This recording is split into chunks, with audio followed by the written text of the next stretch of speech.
চট্টগ্রাম শাহ আমানত আন্তর্জাতিক বিমানবন্দরে নিরাপত্তা সক্ষমতা যাচাইয়ের অংশ হিসেবে মাঝারি পরিসরের অগ্নি নির্বাপন মহড়া অনুষ্ঠিত হয়েছে। আজ বুধবার বেলা 11:15 কার্গো ওয়ারহাউস সংলগ্ন খোলা স্থানে এই মহড়ার আয়োজন করে বিমানবন্দর কর্তৃপক্ষ।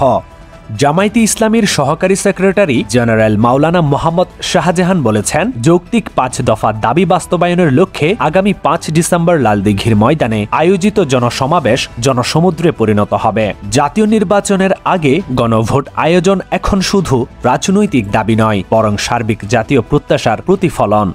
নিষিদ্ধ ঘোষিত ছাত্রলীগের একটি দল চট্টগ্রামের চটেশ্বরী রোডে ঝটিকা মিছিল ও ককটেল বিস্ফোরণের ঘটনায় পুলিশের 4 সদস্যকে ক্লোজ করা হয়েছে। তাদেরকে পুলিশ লাইন্সে সংযুক্ত করা হয়েছে। হাটহাজারী থেকে নাম পরিচয়বিহীন আনুমানিক 35 বছর বয়সী এক মহিলার লাশ উদ্ধার করেছে নাজিরহাট হাইওয়ে থানা পুলিশ। বুধবার 3 ডিসেম্বর সকালের দিকে উপজেলার মির্জাপুর ইউনিয়নের চারিয়া মাদ্রাসার সামনে চট্টগ্রাম নাজিরহাট আঞ্চলিক মহাসড়ক থেকে লাশটি উদ্ধার করা হয়।